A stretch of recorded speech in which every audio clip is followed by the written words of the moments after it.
안녕하세요. 오늘 저희가 함께 파고들 내용은 배경 PDF 자료인데요. 소프트웨어 공학의 아주 고전이죠. 폭포수 모델 이야기입니다. 네, 워터폴 모델. 아무래도 이쪽 개발 경험이 있으시니까 이게 뭐랄까, 왜 나왔고, 특징이 뭔지, 또 요즘엔 어떤 시각으로 보는지 그 핵심만 좀 짚어보려고 합니다. 좋습니다. 한번 보죠. 자, 일단 폭포수 모델. 이게 이름 그대로 개발 단계들이 마치 폭포처럼 위에서 아래로 순서대로 이렇게 진행되는 방식이잖아요. 네, 그렇죠. 딱 떨어지는 느낌이죠. 1970년도에 윈스턴 로이스가 제안했다고 하는데 그 당시에는 소프트웨어 프로젝트들이 점점 막 커지고 복잡해지니까 이걸 좀 체계적으로 관리해보자. 이런 의도였던 거죠. 맞습니다. 그 당시로서는 어떤 질서가 필요했던 거죠.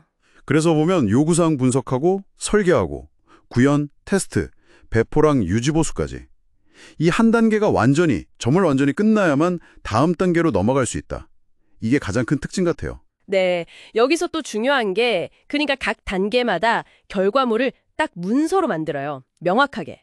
아, 문서화? 네, 그리고 그걸 공식적으로 검토하고 승인까지 받아야 다음으로 갈 수 있었던 거죠.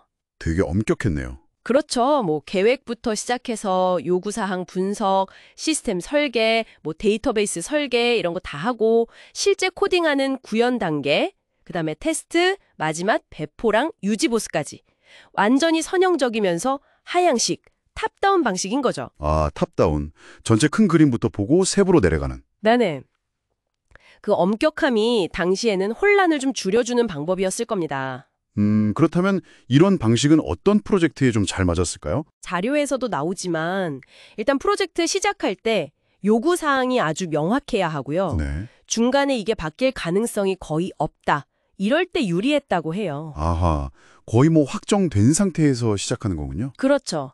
예를 들면 정부 프로젝트나 뭐 금융 쪽 아니면 국방 분야 이런 데는 규정이나 표준 지키는 게 중요하고 또 단계별로 문서화하고 관리하는 게 필수적이잖아요. 그렇죠. 기록이 다 남아야 하고. 네.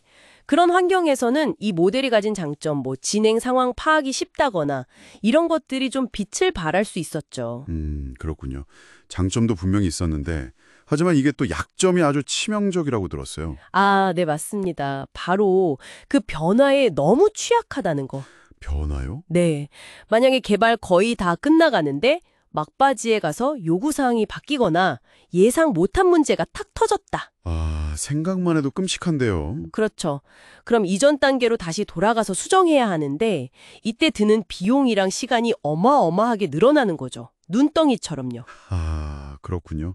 그 자료의 객관식 문제에서도 그 지점을 딱 짚었더라고요. 후반부에 문제 발견되면 수정 비용이 엄청 커진다. 시 항목. 네, 맞아요. 그게 이 모델의 가장 큰 단점으로 항상 꼽히는 부분이죠. 진짜 한번 폭포수 타기 시작하면 밑에서 저 위에 뭐 놓고 왔네 해도 다시 올라가기가 너무 힘든 거네요. 네, 비유가 딱 맞네요. 바로 그 경직성 때문에 결국에는 결국에는 다른 방법론이 나오게 된 계기가 된 거군요. 네, 맞습니다. 변화에 좀 더 빠릇빠릇 유연하게 대응할 수 있는 예를 들면 애자일 같은 그런 새로운 방법론들이 주목받게 된 직접적인 배경이 된 거죠. 아, 폭포수 모델의 한계가 오히려 소프트웨어 개발 방식의 진화를 이끌었다. 이거 참 아이러니하네요. 그렇죠. 역설적인 면이 있습니다. 이걸 좀 더 넓게 보면 사실 요즘 같은 환경, 뭐 요구사항도 계속 바뀌고 시장도 빨리 변화하고 이런 데서는 폭포수 모델을 그대로 쓰기는 좀 어렵겠네요. 네, 아무래도 적용이 제한적일 수밖에 없죠. 그렇다고 해서 이 모델이 뭐 완전히 사라졌다, 박물관 유물이다, 이건 또 아니에요. 아, 그래요? 여전히 쓰이는 곳이 있나요? 네, 예를 들어서 요구사항이 정말 극도로 안정적이고 아주 작은 오류 하나도 용납이 안 되는 그런 시스템 있잖아요. 미션 크리티컬 시스템 같은 거요? 그렇죠. 뭐 항공 우주 분야라든지 의료기기 소프트웨어라든지 이런 데는 단계별로 철저하게 검증하고 문서화하는 그 가치가 여전히 중요하거든요. 혹은 아주 예측 가능한 대규모 인프라 프로젝트 같은 경우에도 활용될 수 있고요. 그렇군요. 특정 분야에서는 여전히 유효하다. 네, 그 구조적인 안정성이나 예측 가능성이 중요할 때는요. 자, 그럼 이제 우리가 이 오래된 폭포수 모델을 아는 게 지금 시점에서 어떤 의미가 있을까? 이걸 좀 생각해 봐야 할 것 같아요. 좋은 질문인데요. 단순히 뭐 옛날엔 저랬대 이게 아니라 이걸 이해하는 게 소프트웨어 개발의 어떤 역사적 흐름을 보는 거잖아요. 맞아요. 맥락을 이해하는 거죠. 그리고 왜 지금 우리가 쓰는 애자일 같은 방식들이 주류가 되었는지 그 배경, 그 이유를 알게 되는 거고요. 그렇죠. 필요에 의해서 진화해 온 거니까요. 결국에는 뭐랄까 우리가 앞으로 만날 다양한 프로젝트의 성격에만 맞춰서 가장 좋은 개발 방법론을 선택하고 또 조합할 때 이 폭포스 모델에 대한 이해가 중요한 어떤 기준점이나 통찰력을 줄 수 있다. 이렇게 정리할 수 있겠네요.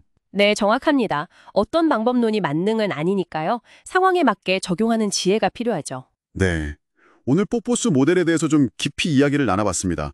요약하면 체계적인 구조와 문서화를 통해서 예측 가능성을 높이는 장점, 하지만 변화에는 좀 약하다는 뚜렷한 단점, 이 두 가지를 기억해 두시면 좋을 것 같습니다. 네.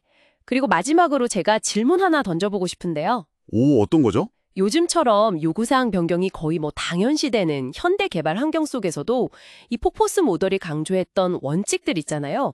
예를 들면 초반에 요구사항 분석을 철저하게 한다거나 각 단계 결과물을 명확하게 문서화한다거나 하는 것들. 네네, 그런 원칙들. 이런 원칙들 중에 어떤 부분이 여전히 가치가 있고 또 현대적인 개발 방식과 어떻게 조화롭게 같이 갈 수 있을까? 이 부분을 한번 생각해 보시면 어떨까 싶습니다. 아, 좋은 질문이네요.